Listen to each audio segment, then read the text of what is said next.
Good morning, I'm Nathan Hager. And I'm Karen Moscow. Here are the stories we're following today. We begin in Iowa, where Donald Trump has cruised to victory in the first-in-the-nation Republican caucuses. Now, the former president is calling on his rivals to drop out. And I really think this is time now for everybody, our country, to come together. We want to come together. Whether it's Republican or Democrat or liberal or conservative, it would be so nice if we could come together and straighten out the world and straighten out the problems and straighten out all of the death and destruction that we're witnessing. The former president won the Hawkeye state with 51% of the vote. Florida Governor Ron DeSantis came in a distant second with 21.3%. That's after polls suggested he had dropped to third place before caucus night. In spite of all of that they threw at us, everyone against us, we've got our ticket punched out of Iowa. Governor DeSantis came in just ahead of Nikki Haley with 19.1% of the vote. Entrepreneur Vivek Ramaswamy dropped out of the race and endorsed Trump after finishing fourth. Well, Nathan, the resounding victory sets up the former president very well. Bloomberg politics contributor Rick Davis explains how the nomination race could now unfold for Donald Trump. If Trump does run the table and gets both Iowa and New Hampshire, a really unusual thing, then he's got 4 weeks to consolidate his hold on South Carolina. And we've seen early polling. The campaign hasn't gotten to South Carolina yet, so it's not reflective of a real campaign. But right now, he's 20 points ahead of Nikki Haley, who calls it home. So, and then after that, the really next big thing is Super Tuesday. So he could actually walk into Super Tuesday basically unchallenged at that point. And Bloomberg politics contributor Rick Davis says a Trump presidential victory could result in sweeping changes for U.S. policies on trade, overseas conflicts, taxes, and civil rights. Well, Karen, Donald Trump's victory will be the talk of the town at the World Economic Forum in Davos today. President Biden is once again skipping the event. Microsoft CEO Satya Nadella is in Davos. He talked to us about the importance of election integrity. Misinformation and election interference is going to be a real challenge that we all have to tackle. We as a company have to do our best work, right? Whether in the context of AI, we have lots of initiatives around content IDs and other things that will then help us. On a separate note, Microsoft CEO Satya Nadella said he wants good governance and steadiness at OpenAI, but he says he's not worried about the company's nonprofit structure and doesn't want greater control over his partner. Well, Nathan, now to the latest developments in the Middle East. Iran has attacked what it said was an Israeli spy base in Iraq with missiles. If true, it would be the first direct strike on Israeli interests since the start of the war in Gaza, and a move that escalates the region's conflicts. Israel has not commented and rarely does with such incidents. And Houthi militants have attacked a U.S.-owned container ship in the Red Sea, Karen. That vessel was hit by a ballistic missile but avoided significant damage or injuries to the crew. This latest attack in the Red Sea comes after American and British forces bombed the Houthis in an effort to deter them from disrupting global shipping. Well, to Wall Street now, Nathan. Bank earnings kick off this holiday-shortened trading week with Goldman Sachs and Morgan Stanley reporting before the opening bell. Bloomberg Intelligence senior analyst Allison Williams says she'll be watching how the trading desks performed in the fourth quarter. Morgan Stanley and Goldman Sachs are the two top players in that business. Goldman was the leader. Morgan Stanley sort of took that position for several years, but now Goldman Sachs is sort of back in the lead. And so I think that's something that investors are watching for, more of the interest of bragging rights, because as the top two players, they are profitable in those businesses. And Bloomberg Intelligence senior analyst Allison Williams says investment banking fees and the outlook for a 2024 recovery will be a focus for these banks. Karen, retirement savers are putting more money into stocks. That's among the findings of a new Bloomberg survey, and we get more in this report from Bloomberg's John Tucker. John. And Nate, the latest Bloomberg Markets Live Pulse survey finds almost half the respondents said they were putting more funds into stocks. It's a response to rising prices. Real estate and commodities are among the other choices, but shares of companies whose earnings are expected to rise with prices were clearly the preferred option. Now, this potentially offers a long-term tailwind for stocks as societies get older. Now, this doesn't necessarily make stocks the right choice to counter inflation. You'll remember in the inflationary 1970s, stocks were the worst performing asset in real terms. I'm John Tucker, Bloomberg Radio. All right, John, thanks. Well, in company news, Apple is removing a blood oxygen feature from its latest smartwatches to get around a U.S. ban stemming from a patent dispute with Masimo. The ITC had ruled in October that Apple's devices violated Masimo patents related to blood oxygen measurement. That led Apple to pause sales of the smartwatches just ahead of Christmas, though an interim stay allowed the company to bring the products back late last month. And Elon Musk says he is uncomfortable growing Tesla's AI capacity without a larger share of voting control. The automaker is currently investing more than $1 billion into its Dojo supercomputer product and working to develop humanoid robots. But in a post on his social platform X, Musk said without 25% of voting control in Tesla, he'd prefer to develop products independently. And Nathan, Microsoft is opening up its artificial intelligence assistant to consumers and making the corporate version available to smaller companies. It's all part of an effort to increase the number of paying customers for the new services. Microsoft is selling a $20 a month consumer version of CoPilot with access to OpenAI's latest chat GPT technology and image creation features. Time now for a look at some of the other stories making news around the world. For that, we're joined by Bloomberg's Amy Morris. Amy, good morning. Good morning, Karen. Most of the East Coast now has been without snow for a couple of years. Until now. The Midwest also dealing with some dangerously cold temperatures. Let's get more from Bloomberg meteorologist Rob Carolyn. Weak area of low pressure bringing some snow to areas that haven't really seen a whole lot of snow over the last 2 years. We're having some snow this morning in the Baltimore area, but it'll be ending. The New York City area will see the light snow end by early afternoon. In Boston, light snow will continue throughout the day and end during the evening. Looks like the Boston area picks up an inch or two before it mixes a little bit of rain. An additional inch or so possible in the New York City area. Very little additional accumulation around the district in Baltimore. Also looks like the cold in the upper Midwest will continue for a while longer, and then it shifts east this weekend. And we continue to track the winter weather, and we'll hear from Rob throughout the morning here on Bloomberg. Now, we've been telling you about the results of the Iowa caucus, and part of the fallout, entrepreneur Vivek Ramaswamy is dropping out of the race for president. As of this moment, we are going to suspend this presidential campaign. And this is going to have to be, there is no path for me to be the next president, absent things that we don't want to see happen in this country. Now, Ramaswamy suspended his bid after a disappointing showing in the Iowa caucus, deciding instead to throw his support to former President Trump, who was declared the winner last night. He told his supporters there are two America First candidates and that he called Trump earlier in the evening to congratulate and endorse him. Secretary of Defense Lloyd Austin out of the hospital and recovering now. The Pentagon says he was released from Walter Reed National Military Medical Center yesterday. He was admitted to the hospital 2 weeks ago from complications from prostate cancer surgery. 3 shows dominated the Emmys last night. The HBO drama Succession won 6 awards, including Best Drama Series. FX's The Bear won Best Comedy and won several acting honors. Netflix limited series Beef won 5 trophies at last night's ceremony. Quinta Brunson's win for comedy was the first for a female black actor in more than 40 years. Global news 24 hours a day and whenever you want it with Bloomberg News Now. I'm Amy Morris, and this is Bloomberg. Karen. All right, Amy, thank you. Well, we do bring you news throughout the day right here on Bloomberg Radio. But now, as Amy said, you can get the latest news on demand, and that means whenever you want it. Just subscribe to Bloomberg News Now, and you can get the latest headlines right at the click of a button. Get informed on your schedule. You can listen and subscribe to Bloomberg News Now on the Bloomberg Business app, Bloomberg.com, plus Apple, Spotify, and anywhere else you get your podcasts. Time now for the Bloomberg Sports Update. Here's John Stashower. John. Karen, an NFL playoff doubleheader on a Monday. The Buffalo game, of course, moved from Sunday because of all the snow there, and they did shovel away at least much of the snow in the stands, and the fans were able to see the Bills defeat Pittsburgh 31-17. Bills jumped in front 21-0 and held on. Josh Allen threw for 2 touchdowns, also had a 52-yard TD run. The Bills were 6-6. They've won 6 in a row, and they will host Kansas City on Sunday night. The Tampa Bay Bucks were 4-7. Since then, they've gone 6-1. Meanwhile, Philadelphia was 10-1, closed out the season going 1-6. It was all Bucks last night, 32-9.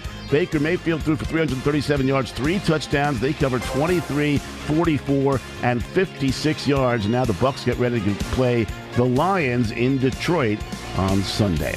Meanwhile, Bill Belichick is a coaching free agent, and he has had his first job interview, and it's with the Atlanta Falcons. That's, of course, the team the Patriots had the big comeback against in Super Bowl 51. Falcons not a particularly good team, under 500, and they do not have a good quarterback. Belichick's sons, Steve and Brian, who were both assistants to him in New England, have been told by Gerard Mayo, who replaced Belichick as the new head coach, that they can remain with the Pats. Jim Harbaugh had an interview with the LA Chargers. Celtics went to 31-9. They won in Toronto 105-96. The Wizards lost to lowly Detroit at home, and the Warriors' struggles continue. They lost in Memphis. John Stashauer, Bloomberg Sports. From coast to coast, from New York to San Francisco, Boston to Washington, D.C., nationwide on SiriusXM, the Bloomberg Business app, and Bloomberg.com. This is Bloomberg Daybreak. Good morning. I'm Nathan Hager. Donald Trump's frontrunner status in the 2024 Republican presidential race now appears sealed. That's after the former president cruised to victory in last night's Iowa caucuses, with many news organizations calling the race before some caucus sites even opened in the Hawkeye state. For some morning after analysis, we are joined by Greg Valliere, the chief U.S. policy strategist at AGF Investments. Greg, good morning. When we listened to former President Trump's victory speech, he sounded like a candidate who's sealed up the nomination. Has he? Oh, I think he has, Nathan. Maybe we go until March 5th, which is Super Tuesday. I think after March 5th, Trump will be the presumptive nominee. Why do you think he's not the presumptive nominee necessarily now? Well, let's see how New Hampshire turns out. It's possible Nikki Haley could have a strong second. Let's see how South Carolina turns out a couple of weeks later, where Haley could do well. But I'd out of caution, I will say maybe this goes until March 5th, but I don't think it's going any longer. Okay, so coming out of the Iowa caucuses, the former president had more than double the previous record when it comes to the margin of victory, coming in nearly 30 points ahead of Ron DeSantis. But turnout in this race was as low as it's been in more than a decade, by some counts, as low as it's been in a quarter century. I mean, what does that tell you about where things stand in the race now? I think it shows, as a lot of people have commented, that Donald Trump's supporters would walk over broken glass to go to a polling place to vote for Donald Trump. His base is really adamantly in favor of him. Well, what about Ron DeSantis? The polls coming into this caucus appeared as though he might slip to third place, but he managed to squeak out second. Does he have momentum now? Not a lot. I mean, it was still a fairly weak second, and I think that DeSantis is in trouble in New Hampshire. I think Nikki Haley will have a fairly good night in New Hampshire next week, but DeSantis is on really thin ice right now. Okay, so how about Nikki Haley? You mentioned that she could have a good night in New Hampshire. How do you see things playing out in New Hampshire a week from today? Yeah, I don't think Trump will get 50% like he did last night. I think he got 51 last night. I think it'll be closer, but I think Trump will still win.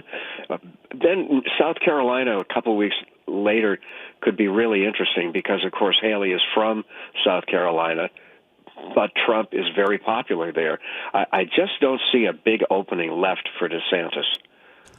So with the race heading into New Hampshire next week, South Carolina the week after that, going into Super Tuesday, you don't see it as necessarily being a long slog. But how does this race shape President Trump, former President Trump, up for a general election contest? Should he be thinking about the general election at this point?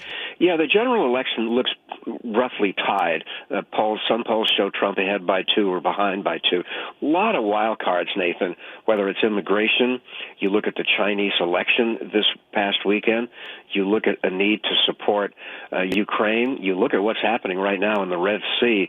There's a lot of big wild cards still to play out.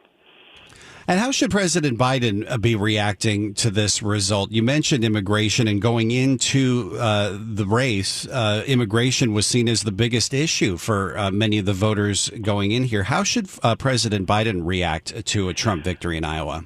Well, I'm told that in private he's furious that he's not doing better because he feels the economy has improved. And he's right, the economy has improved. But there are still so many other issues. And to see Biden now in the low 30s, you'd have to say at best he's tied with Trump. He may be trailing by 3 or 4 points as we get past Super Tuesday.